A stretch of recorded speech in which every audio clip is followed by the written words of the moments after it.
तस्मै श्री गुरुवे नमः।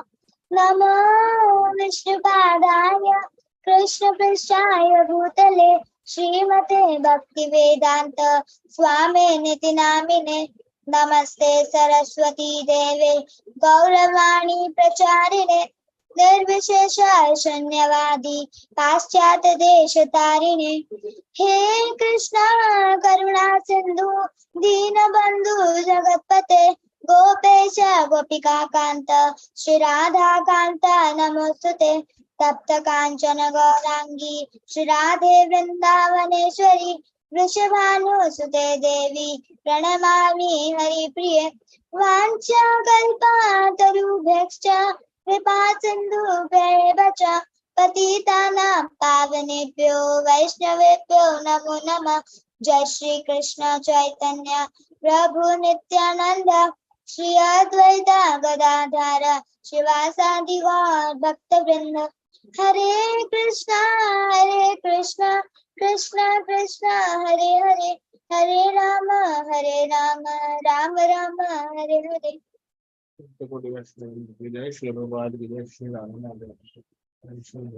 धन्यवाद राधिका, बहुत सुंदर गाया। मंगलाचरण।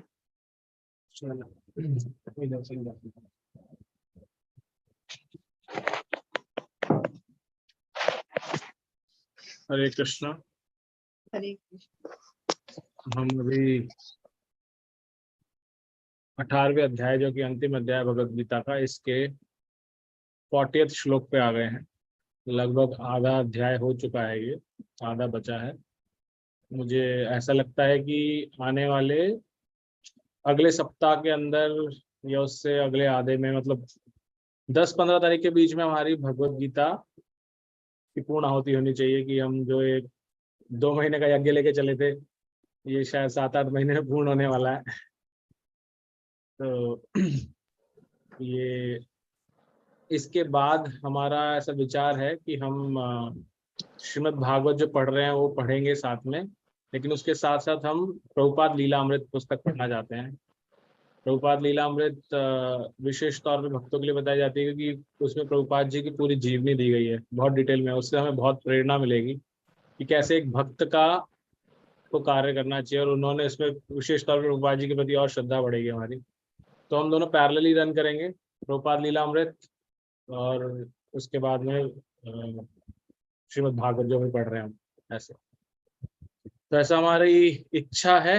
अगर श्री राधा गिरधारी जी ने आज्ञा दी तो इसको पूर्ण करने की कोशिश करेंगे इसके बाद में। तो हम 40वें श्लोक से प्रारंभ करेंगे। कल हमने पढ़ा था कि कैसे भगवान बताते हैं कि अलग अलग कर्ता कितने तरह के होते हैं, कर्म कितने तरीके के होते हैं, बुद्धि कितने तरह की होती है, धृति कितने तरह की होती है, और सुख के 3 प्रकार क्या होते हैं, कैसे वो 3 गुणों के हिसाब से बढ़ता है। ये अंतिम श्लोक है जो 3 गुणों के ऊपर। इसके बाद में हमें जो हमारे वर्ण हैं उसके बारे में 4-5 श्लोक आएंगे, जो हमारे एक्रोनिम स्माइल के अंदर आई लेटर को रिप्रेजेंट करता है। तो आप लोग अपना हैंड रेज कर सकते हैं हमेशा की तरह, अगर आप पढ़ना चाहते हैं तो स्टार्ट करते हैं। जयप्रकाश प्रभु जी आपसे।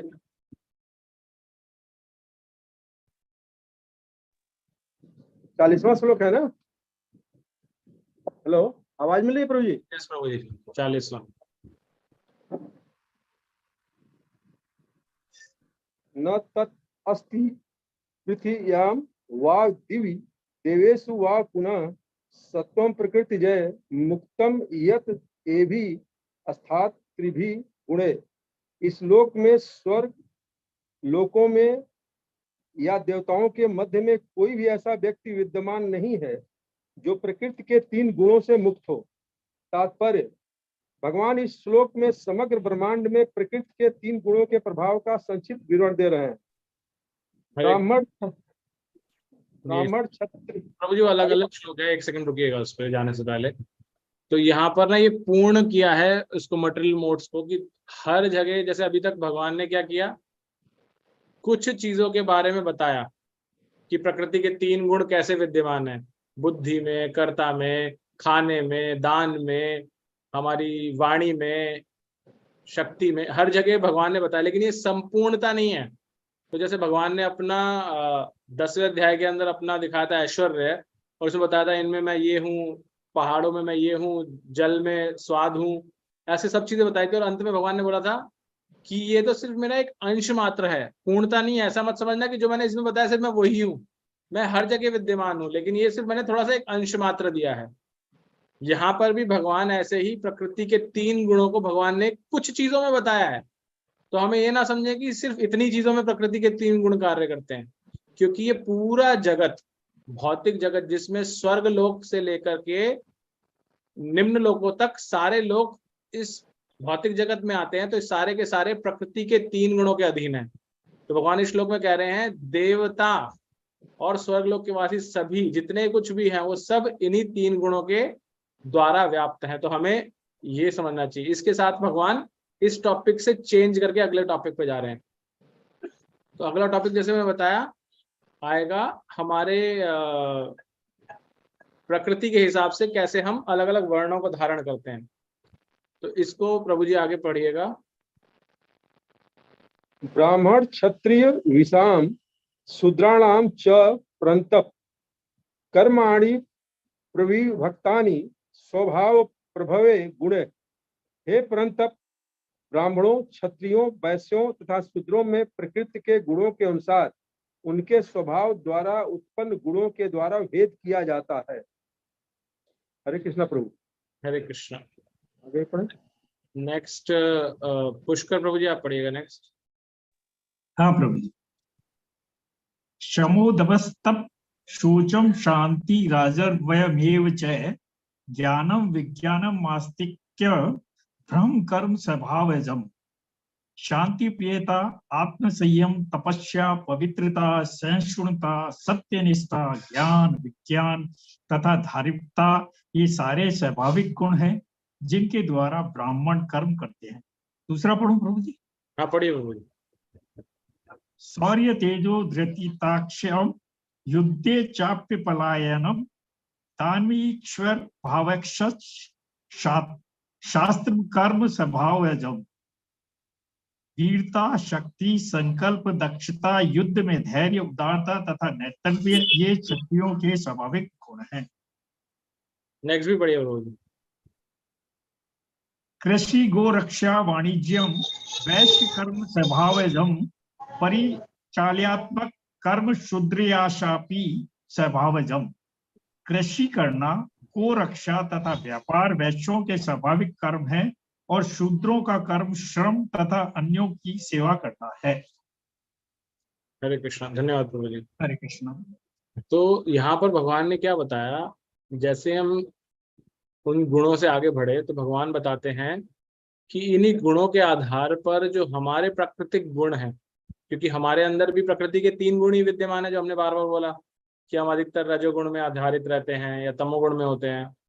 तो ये इन्हीं गुणों के आधार पर भगवान ने जो ये वर्णाश्रम धर्म की स्थापना की उसके बारे में भगवान अब बताते हैं। भगवान ये बताते हैं जो ये 4 वर्ण है, ब्राह्मण, क्षत्रिय, वैश्य, शूद्र, ये भी हमारे अंदर जो गुण है उनके भेद से उत्पन्न होते हैं। जैसे फॉर एग्जाम्पल ब्राह्मण को बताया जाता है कि उसके अंदर पूर्ण रूप से सत्व गुण होता है, जो प्रॉपर ब्राह्मण का कर्म कर रहा है।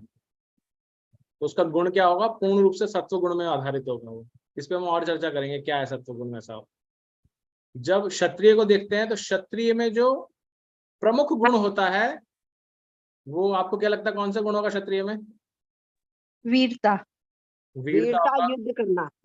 लेकिन यहाँ पर हम बात कर रहे हैं जो रजोगुण। प्रकृति के 3 गुण उसके ऊपर आधारित है ना। रजोगुण उसमें प्रधान होगा, क्योंकि अगर उसमें सत्व गुण प्रधान होगा तो क्या करेगा वो? तो वो लड़ नहीं पाएगा ना वो। तो इसलिए रजोगुण होना बहुत जरूरी है। रजोगुण यानी कि उसका खून खौलना चाहिए, गर्म खून का होना चाहिए वो। तो इसलिए रजोगुण का होना उसमें ज्यादा इंपॉर्टेंट है। तो रजोगुण उसमें प्रधान होता है, और जो उसमें सेकेंडरी गुण होता है वो कौन सा होता है? उसमें सेकेंडरी गुण होता है तमोगुण। इसीलिए जो क्षत्रिय होते हैं वो जुआ भी खेलते हैं। क्षत्रिय जो होते हैं वो मदिरा पान भी करते हैं, जो कर इस वाणिज्य इसके हिसाब से बताया गया, क्योंकि वो उनको रजो और तमोगुण का कॉम्बिनेशन उनके लिए जरूरी आवश्यक है। फिर तीसरा आता है वैश्य। वैश्य में कौन सा प्रमुख होगा गुण? व्यापार करना या कृषि। नहीं, गुण गुण गुण जो यहाँ पर प्राकृतिक गुण है। तमोगुण।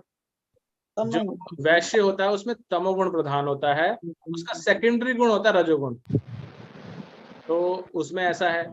और जो शूद्र है उसमें प्रधानता और जो इक्वल होता है वो है तमोगुण, उसमें एक ही चीज होती है। जैसे ब्राह्मण में सिर्फ शुद्ध सत्व होता है, ऐसे इसमें ही, सॉरी शुद्ध सत्व गलत बोला मैंने, सिर्फ सत्व गुण होता है, ऐसे ही शूद्र में सिर्फ तमोगुण होता है। ठीक है, अब ये तो प्रकृति गुण के आधार पे है। अब इनको क्वालिटी जो हमने पहले अभी पढ़ी ना, इतनी क्वालिटी, तो उनके साथ में कनेक्शन में देखेंगे तो हमें और समझ में आएगा। लेकिन इससे पहले कोई कुछ ऐड करना चाहता है, कुछ बोलना चाहता है अभी तक? हरे कृष्ण। यस माता जी, हरे कृष्णा। प्रभु जी, आपने अभी कहा कि जो शूद्र होता है उसमें तमोगुण प्रधान होता है। यस माता जी। तमोगुण ही होता है, लेकिन उसका कार्य तो सेवा करना है, और कोई सेवा से तो आपको संचलन की आवश्यकता रहती है, यानी चलायमान चाहिए, तो फिर तमोगुण कैसे चलायमान होगा? तू तो बेवकूफ बना रहा है बुद्धू। हरे कृष्णा। अपना फोन म्यूट कर ले प्लीज। हरे कृष्णा, अपने आपको म्यूट रखिए सभी। सॉरी, मैं एक सेकंड मैं एक बुक में पढ़ रहा था जो मैंने इसमें देखा था, मैं करेक्शन करना चाहता हूँ। ब्राह्मण सत्व गुण होता है, उसके बाद क्षत्रिय को बताया गया है रजोगुण, और उसमें सेकेंडरी गुण सत्व गुण होता है। ये मैंने गलत बोला था, मैंने आपको सेकेंडरी बताया तमोगुण, लेकिन क्षत्रिय में सेकेंडरी गुण ही सत्व गुण होता है, इसलिए उन्हीं में से राज ऋषि भी होते हैं। और थर्ड मैंने बताया वैश्य। वैश्य को बताया गया है रजोगुण और तमोगुण का कॉम्बिनेशन, रजोगुण उसमें प्रधान है, तमोगुण सेकेंडरी है। और शूद्र में उल्टा है, उसमें तमोगुण प्रधान है और रजोगुण सेकेंडरी होता है। तो ये करेक्शन है, वापस रिपीट करता हूं, आपको कंफ्यूजन हुआ और क्षमा चाहता हूं उसके लिए। पहला, ब्राह्मण के लिए सिर्फ सत्वगुण। दूसरा, क्षत्रिय के लिए प्रधान है रजोगुण और सेकेंडरी है सत्वगुण। वैश्य के लिए प्रधान है अपना सेम रजोगुण और सेकेंडरी है तमोगुण, और शूद्र के लिए प्रधान है तमोगुण और सेकेंडरी है रजोगुण।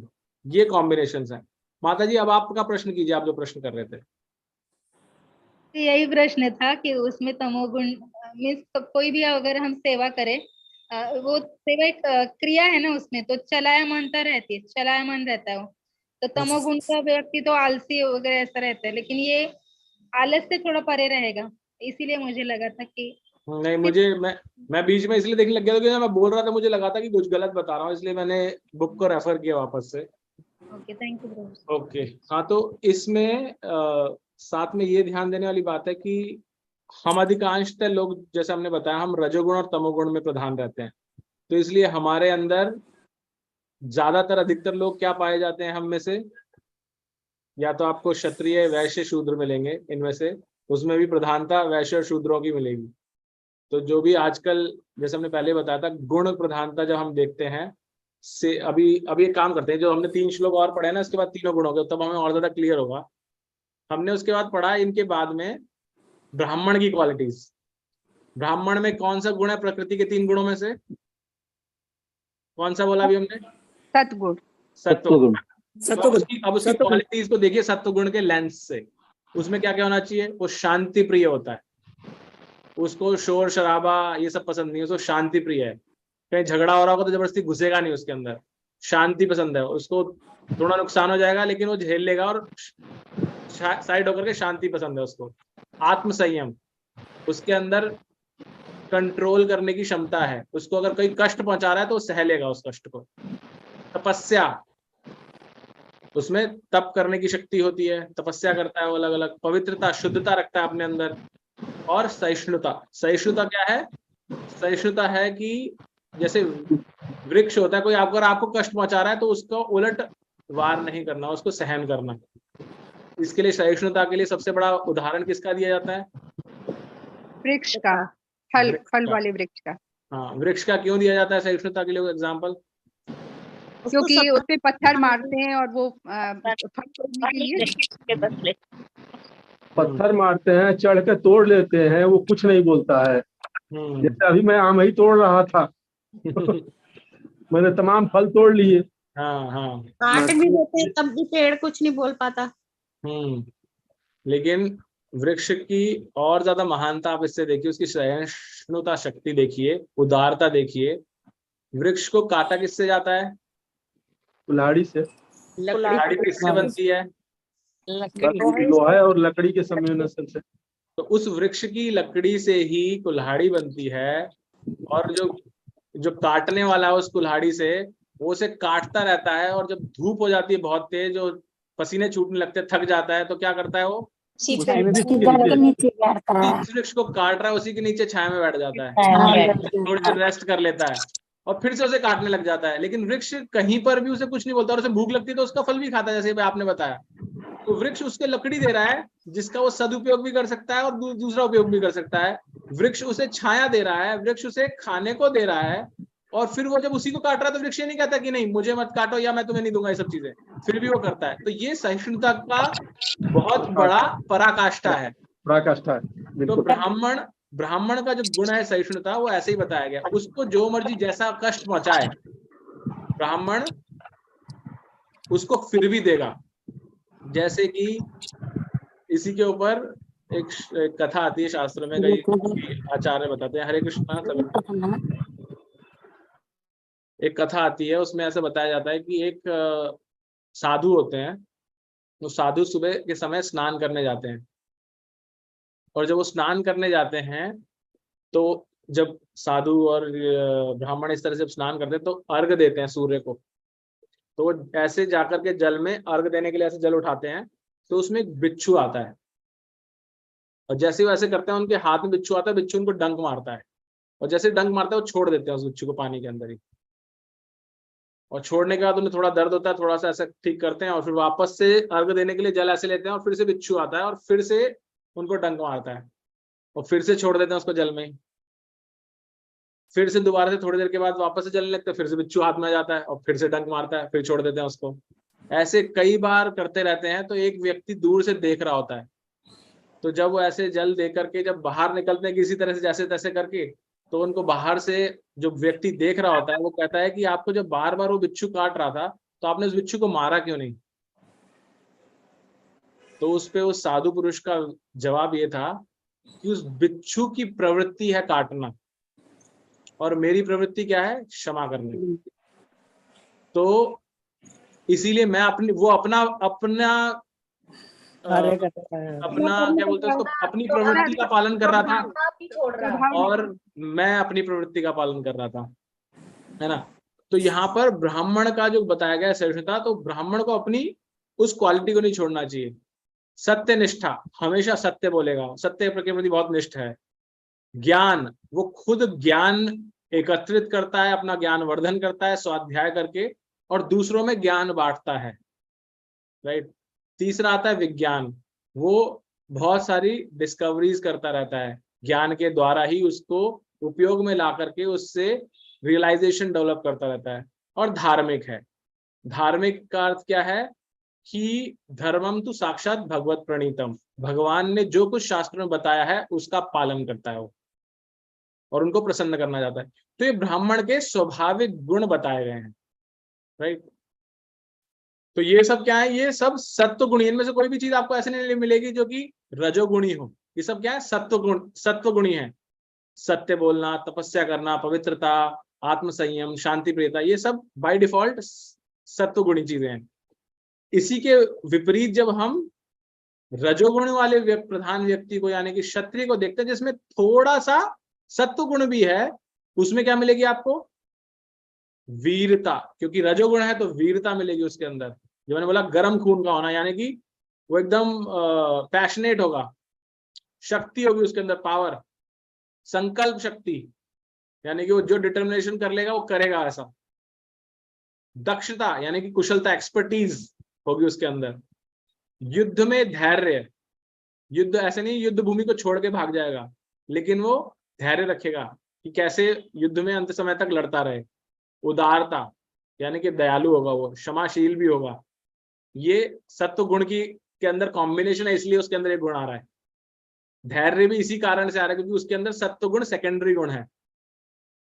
फिर आता है नेतृत्व, वो लीडर होता है, बाकी लोगों को बताता है, मार्गदर्शन करके बताता है कैसे होता है। और लीडर का क्या काम होता है? लीडर का काम होता है उसको विजन होना चाहिए उसके पास में। विजन कहाँ से आता है? विजन अगेन इज फ्रॉम सत्व गुण, क्योंकि सत्व गुण वो दिखाता है। रजोगुण क्या करता है? रजोगुण बस स्पीड अप करके रखता है, लेकिन सत्व गुण क्या करता है? आपको बैलेंस करता है। जैसे अगर हम एक गाड़ी का एग्जाम्पल लें, तो गाड़ी के अंदर अगर सिर्फ एक्सीलेटर को दबा के रखेंगे तो वो रजोगुण के बराबर है, लेकिन अगर आप देख करके चल रहे हैं, आराम आराम चल रहे हैं, तो सत्वगुण के बराबर है। तो लीडरशिप क्वालिटी वहां से आ रही है। तो ये सब क्वालिटीज किसकी हैं? एक क्षत्रिय की, जो रजोगुण और सत्वगुण के कॉम्बिनेशन से डेवलप हुई है सारी क्वालिटीज। अब हम आगे बढ़ेंगे। फिर इसके बाद आती है वैश्य की क्वालिटीज, जो कि किससे कॉम्बिनेशन से बनती है? कोई बताएगा? शूद्र और रजोगुण। शूद्र और रजोगुण नहीं, शूद्र गुण नहीं है, शूद्र तो रजोगुण और तमोगुण। रजोगुण तमोगुण से, राइट। तो रजोगुण और तमोगुण से। अब इसमें देखिए क्या है? कृषि करना। कृषि बहुत मेहनत का कार्य है, राइट। तो उसके लिए एक श्रम लगेगा। श्रम लगेगा मतलब उसके अंदर शक्ति होनी चाहिए, तो ये रजोगुण होना आवश्यक है इसलिए। या अदरवाइज अगर सिर्फ तमोगुण होता तो क्या होता? आलसी बैठा रहता, कुछ नहीं करता, तो होता नहीं। गौ रक्षा करना मतलब गौ पालन करना, और व्यापार करना। व्यापार के अंदर बुद्धि लगती है, बहुत कुछ करना पड़ता है, प्लानिंग करनी पड़ती है, सारी चीजें। तो ये वैश्य के स्वाभाविक गुण है। और फिर अंत में तमोगुण की प्रधानता और रजोगुण की सेकेंडरी क्वालिटी आ जाती है शूद्र में। शूद्र का क्या कर्म है? मेहनत करना, सिर्फ मेहनत करना। उसका बुद्धि इतनी तेज नहीं चलती, क्योंकि क्यों नहीं चलती बुद्धि तेज? क्योंकि उसका जो प्राइमरी गुण है वो क्या है? तमोगुण। कई लोगों को बोलते हैं ना यार मोटी बुद्धि का है ये तो व्यक्ति, तो वो वर्ण है, उस मतलब उसका बाय डिफॉल्ट है, उसकी क्वालिटी ऐसी, तो वो तमोगुणी है। लेकिन वो मेहनत कर सकता है, राइट। तो मेहनती है वो, तो क्योंकि उसमें रजोगुण भी है साथ में। और दूसरा क्या है? अन्यों की सेवा करना। ये क्या है? ये एक शूद्र की क्वालिटीज है। अब जब ये क्वालिटीज हमने देखी, तो कई बार लोग समाज में बोलते हैं कि ये जो जाति प्रथा है ये गलत बनाई गई है, राइट। तो भगवान ने पहले तो कौन से अध्याय में बताया था इस वर्णाश्रम के बारे में? कोई किसी को याद है? ये पहले भी आ चुका है। कौन से अध्याय में आया था ये? अभी ये रिवीजन चल रहा है, जो सब कुछ हम पढ़ चुके हैं वो सब चल रहा है दोबारा से। तो पहले कौन से अध्याय में आया था?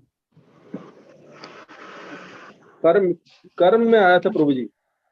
कर्म में। और कोई बेटर गैस? तो मुझे श्लोक याद है लेकिन चैप्टर याद नहीं। चातुर्वर्ण में ये चौथे अध्याय का 13वां श्लोक है, 4.13।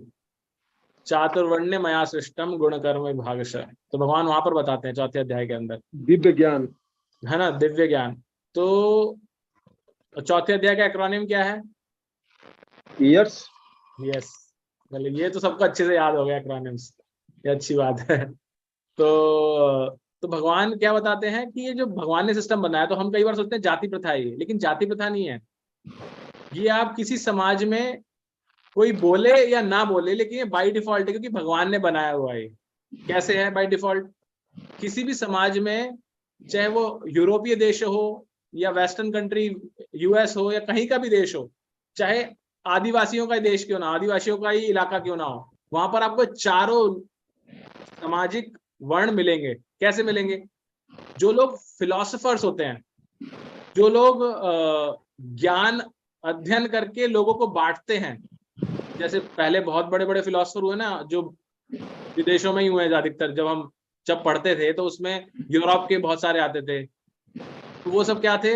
वो लोगों को ज्ञान दे रहे हैं कि पृथ्वी गोल है, फ्लैट नहीं है, ये बोला था। गैलीलियो ने कुछ बताया था, गैलीलियो ने, सॉरी। तो ये सब क्या थे? ये समाज के उस गुण वर्ण में आते हैं जिसको हम ब्राह्मण बोलते हैं। ये ज्ञान देते थे लोगों को और पढ़ते भी थे, जिससे ज्ञान अर्जित होता था, राइट। तो ये जो टीचिंग क्लास है आज की तारीख में भी अगर आप देखेंगे तो टीचर्स हैं वो कौन सी उसमें आएंगे? इसी श्रेणी में आएंगे। अगर कोई ढंग से टीचर है, मतलब सिर्फ पैसे कमाने के लिए नहीं। अभी तो कई लोग ऐसे सोचते हैं अरे टीचिंग जॉब बढ़िया है, क्यों बढ़िया है? पढ़ाने के लिए नहीं, हाँ 2 बजे छुट्टी हो जाती है, आधे टाइम में घर आ जाएंगे, सैलरी मिल जाएगी अच्छी। इस ऑब्जेक्टिव से कोई कर रहा है तो वो उसका गुण के हिसाब से नहीं है वो, लेकिन हाँ किसी को बाय डिफॉल्ट इंक्लिनेशन है। हरे कृष्णा प्रभु जी। हरे कृष्णा। यस प्रभु जी। प्रभु जी, आजकल शिक्षा केवल व्यापार है। Yes Prabhu ji. Only and only, yes. इसके अलावा कोई उद्देश्य नहीं। इसीलिए प्रभु जी मैंने डिस्क्लेमर दिया, अगर कोई ये सोच के करता है कि नहीं मुझे बच्चों को पढ़ाना पसंद है, मुझे आने वाले समाज के प्रति, जो अगली जनरेशन आने जा रही है, मैं समाज को बदलना चाहता हूँ या चाहती हूँ, और मुझे लोगों को ज्ञान बांटने से खुशी मिलती है, तो ये उसका क्या है? गुण है। फिर वो कर्म अपनाता है ऐसा, तो वो उस क्लास में आ गया, ब्राह्मण क्लास के अंदर आ गया, राइट। तो ये ब्राह्मण है हर सोसाइटी के अंदर। फिर आप देखेंगे हर सोसाइटी के अंदर जो भी रूल्स रेगुलेशन बनते हैं या जो बताया जाता है, दिशा निर्देश दिया जाता है, उसको संचालन करने के लिए, स्थापित करने के लिए क्या होता है? एडमिनिस्ट्रेटिव क्लास होती है। अमेरिका में जाएंगे वहां भी गवर्नमेंट है, इंग्लैंड में जाएंगे वहां भी गवर्नमेंट है, ऑस्ट्रेलिया में जाएंगे वहां भी गवर्नमेंट है। गवर्नमेंट का काम है सब चीजों को सुचारू रूप से चलाना। इवन सबके पास आर्मी भी है, हर देश के पास अपनी आर्मी है। तो ये सब क्या है? पूरा एडमिनिस्ट्रेटिव क्लास किसको डिफाइन करता है? Administrative and army Kshatriya class को डिफाइन करता है, राइट। तो क्षत्रिय भी हर जगह हैं। हमारे यहाँ पर भी जितने भी एडमिनिस्ट्रेटिव जॉब्स में हैं, पॉलिटिक्स में जो हैं, जो समाज जो रूल्स एंड रेगुलेशन बना रहे हैं पार्लियामेंट में बैठ करके, बॉर्डर पे जो हमारी आर्मी है, सब किस में आते हैं? क्षत्रिय क्लास में आते हैं, राइट। फिर इसके बाद आता है तीसरा क्या है? Business class. आजकल तो ज्यादा इस पे जोर दिया जा रहा है, एंटरप्रेन्योर बनिए, अपना खुद का कार्य कीजिए, लोगों को नौकरी पे लगने से अच्छा दूसरों को नौकरी पे दीजिए, रोजगार बढ़ाइए। ये क्लास क्या है? ये सारी की सारी वैश्य है, राइट। इवन पहले ज्यादा इसी चीज में, बिजनेस में ये गौ रक्षा वगैरह ये सब चीजें भी आती थी। आजकल इसका इतना ज्यादा नहीं है, लेकिन बिजनेस क्लास फिर भी अक्रॉस द वर्ल्ड है, तो वो वैश्विक है। और वो श्रेणी हम अधिकांशतः शूद्र किसे समझते हैं? शूद्र में समझते हैं जो लेबर क्लास है, जो मजदूर है। लेकिन शूद्र की परिभाषा के अंदर जो भी व्यक्ति अपने कार्य का वेतन लेता है, जो भी व्यक्ति अपने कार्य का वेतन लेता है, वो सब लेबर हैं, वो सब शूद्र क्लास में आते हैं। इसलिए मैंने बहुत समय पहले बोला था, मुझे याद है कालीचरण प्रभु जी ने कहा था, आप ऐसे कैसे बोल रहे हैं, पहली बार मैंने सुना। तो हम सब अधिकांशतः शूद्र श्रेणी में आते हैं, क्योंकि हम सब जॉब करने जाते हैं 9 to 5 और उसके बाद आगे सैलरी लेते हैं। तो हम भी तो वही हैं, राइट। और ये उससे भी मैच करता है जो भगवत गीता हमें बताती है कि हम अधिकांशतः क्या है? रजोगुण और तमोगुणी है। तो हमारे अंदर वही 2 गुण है, हम सब में सारी बुराइयां हैं। क्यों है? क्योंकि हम उस क्लास के अंदर है, इसीलिए हमें ये नौकरी वाली चीज ज्यादा भाती है। हरे कृष्णा प्रभु जी। यस प्रभु जी। हरे कृष्णा। इसका मतलब गुरु द्रोणाचार्य और भीष्म भी इसी कैटेगरी में शूद्र में रहे होंगे? प्रभु जी उनका इंटेंट वो नहीं था। तनख्वाह तो लेते ही थे। इसी पे बात करते हैं। एक, जब हम आय की बात करें तो ब्राह्मण क्या है? ब्राह्मण अपना कर्म करता है और उसके बाद उसको जो कुछ दान बोलिए या कुछ एक लक्ष्मी मिलती है उसके जीविकापार्जन के लिए, वो मिलती है। उस पर कमांड नहीं करता कि मुझे इतने चाहिए, ठीक है। गुरु जी आश्रम चलाते थे वो गुरु द्रोणाचार्य, वो पैसा तो ये भरत वंश से लेते थे या कौरव वंश से लेते थे, लेकिन उन्होंने कभी भी ये डिफाइन नहीं किया कि मुझे इतना लक्ष्मी चाहिए, राइट।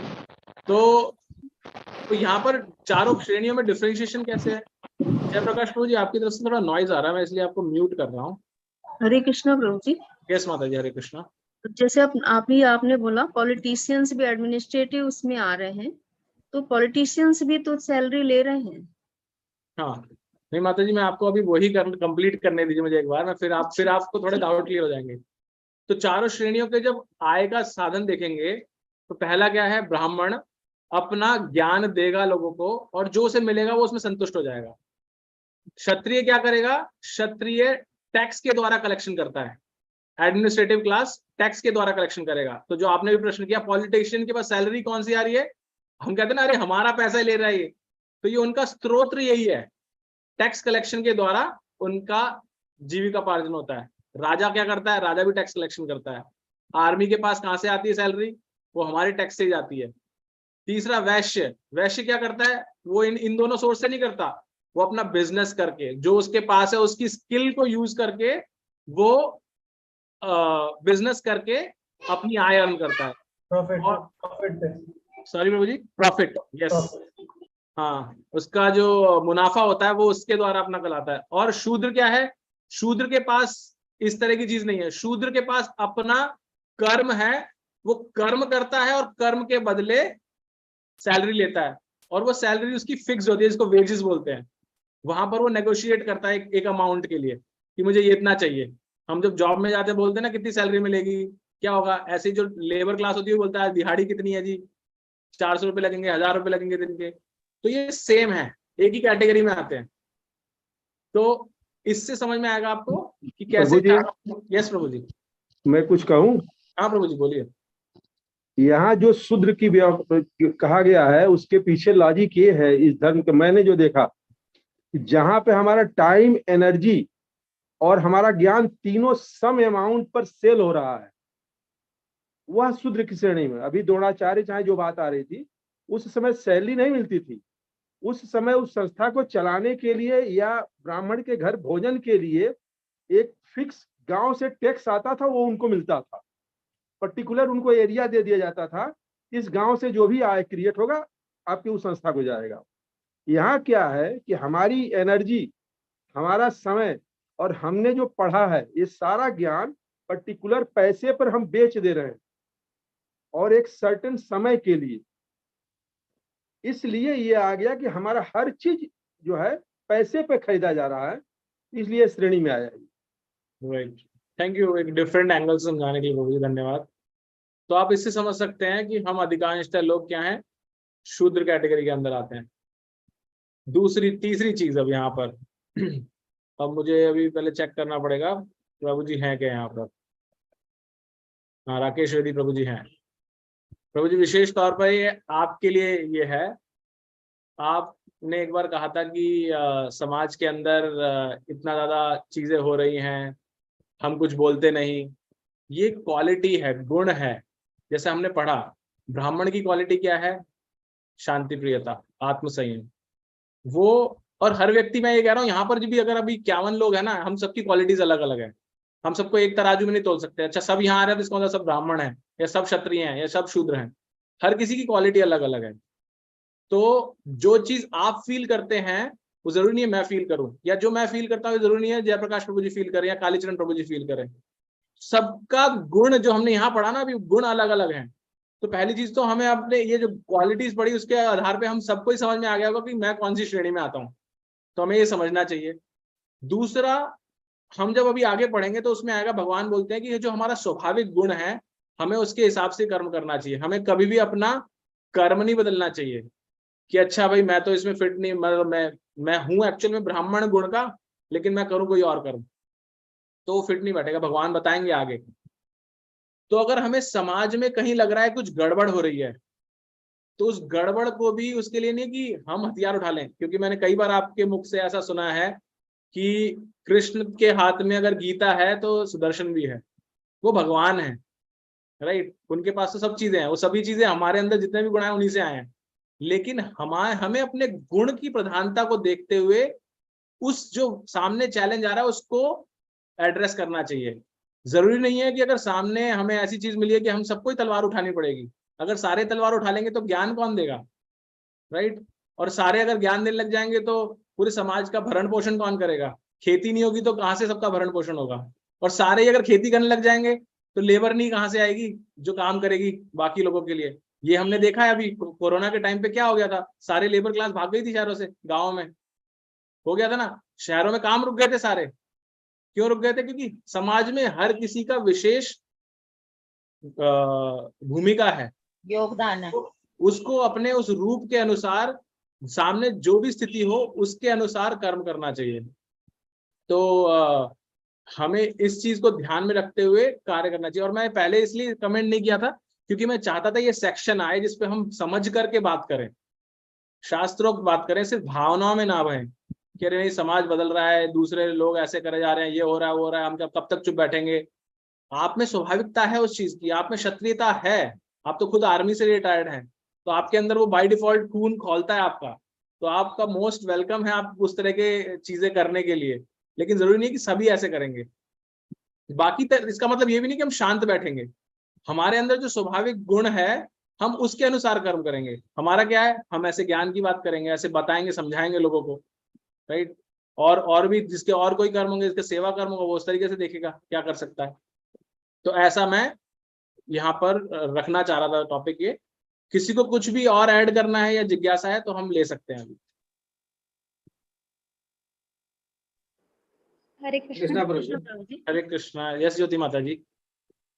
प्रभु जी, बहुत सालों पहले जब मैं भक्ति में शुरुआत में आई थी, तो मैंने बैक टू गॉडेड जब खोला तो उसमें उद्देश्य थे संस्था के, और तब मैच्योरिटी बिल्कुल नहीं थी।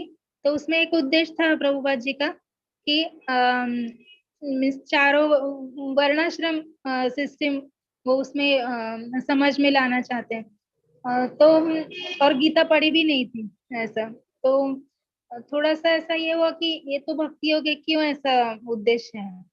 तब जब आगे जाके गीता पढ़ने लगे तो ये चातुर्वर्ण्यमया सृष्टम जब आया श्लोक, तो उसमें समझ में आया कि ये गुणों के आधार पर है, क्योंकि हम अभी जाति व्यवस्था का सब भद्दा स्वरूप देखते हैं, और सभी वर्णों में आपसी द्वेष भी है।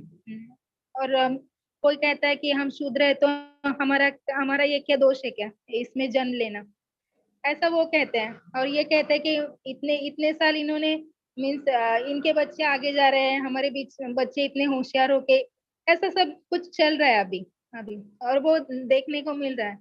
तो उसी विचारधारा को लेकर मैं चल रही थी। लेकिन जब ये श्लोक आया कि चातुर्वर्ण मया सृष्टम गुण कर्म विवश, तो उसमें जन्म का नाम ही नहीं है, गुण और कर्म के हिसाब से।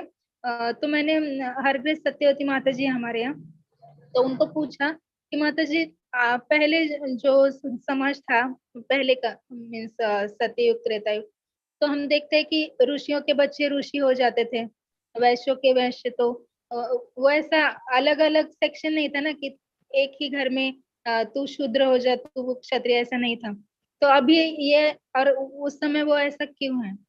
तो माता जी बोले कि एक उनकी पीढ़ी जो है ना वो शुद्ध सत्व में ही थी, ब्राह्मणों की, इनकी शुद्ध रजतम में ही थी। इनकी जो गुण है ना उनके हिसाब से वो चल रहे थे, तो उनके जेनेटिक में आ गया था वो। लेकिन कलयुग में शास्त्रों में ही लिखा है कि कलौ शूद्र संभवा और संस्कार भवे द्विजा। ये भी माता जी ने बोला कि संस्कार करने से वो द्विज बन सकता है, ब्राह्मण बन सकता है। लेकिन कलयुग में जो जन्म लेता है वो उसे शूद्र ही बोलते हैं, और जब उस पे संस्कार आते हैं तो वो द्विज बन सकता है। तो प्रभुपाद जी की जो दूरदृष्टि है वो वो दृष्टिकोण समझ में आ गया कि हम देखते हैं कि म्लेच्छे लोग जिनमें सुअर खाने की यानी इतने खराब चीजें खाने की जो प्रवृत्ति है, उन लोगों को प्रभुपाद जी ने द्विज बनाया, ब्राह्मण दीक्षित करके आचार्य बनाया। तो इसमें मीन्स एक क्रांतिकारी गुरु है प्रभुपाद जी, क्रांतिकारी, जो सिर्फ बोलते नहीं, सिर्फ उन्होंने दिखा दिया कि ये सब हो सकता है, समाज में चातुर्वर्ण्य पुनः स्थापन हो सकता है। और ये जो आज का भद्दा स्वरूप हो वो भी वर्णाश्रम सिस्टम अच्छे से चलाई जा सकती है। तो मीन्स ये बहुत बड़ी बात है। हरे कृष्ण। थैंक यू माता जी। कालीचरण प्रभु जी आप कुछ कह रहे थे? हरे कृष्ण प्रभु जी। यस प्रभु जी। ये जो तनख्वाह वाली बात को मैं थोड़ा सा आगे बढ़ाना चाहता हूँ, आपकी परमिशन हो तो।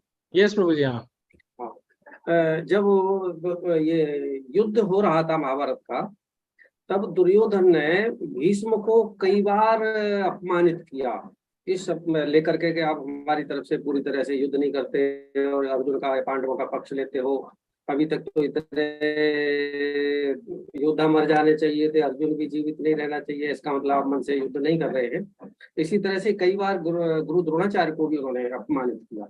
जब सरसैया पर बाद में भीष्म बाबा आ गए, तब बाद में उपदेश करने के लिए ये धर्मराज के लिए उपदेश करने के लिए उनसे कहा गया कि बाबा अभी आप तो जाने वाले हैं, कुछ समय शेष है, उसके बाद आप हमें इस काम के उपदेश के लिए नहीं मिलेंगे, शिक्षा देने के लिए नहीं मिलेंगे। तो कृष्ण ने कहा कि बाबा आप कुछ भी उपदेश करो, इनको बताओ, अब इनको राजगद्दी संभालनी है, राज चलाना है। तब बोले कृष्ण से, और वो पांडव लोग भी वहां उपस्थित थे, कि बोले हाँ कृष्ण अब मैं उपदेश कर सकता हूँ। पहले, आज से पहले या जब तक मैं सरसैया पे नहीं था, उससे पहले उपदेश करने लायक नहीं था, मैं अपने को योग्य नहीं समझता था। कारण क्यों? उस समय तक मैं दुर्योधन का दिया हुआ अन्न और नमक खा रहा था। जब से मैं सरसैया पे हूं तब से मैंने दुर्योधन का नमक और अन्न नहीं खाया है। अब मेरी बुद्धि शुद्ध हो गई है, अतः आप जैसा आदेश करें तो मैं अब उपदेश धर्मराज के लिए कर सकता हूँ। और उन्होंने बाद में उपदेश किया और धर्मराज ने उसको अपने भविष्य के राजकाज संभालने के लिए सुना। तो ये है वृत्ति और वेतन से संबंधित एक काम। थैंक यू प्रभु जी, धन्यवाद। हरे कृष्ण। हरे कृष्ण।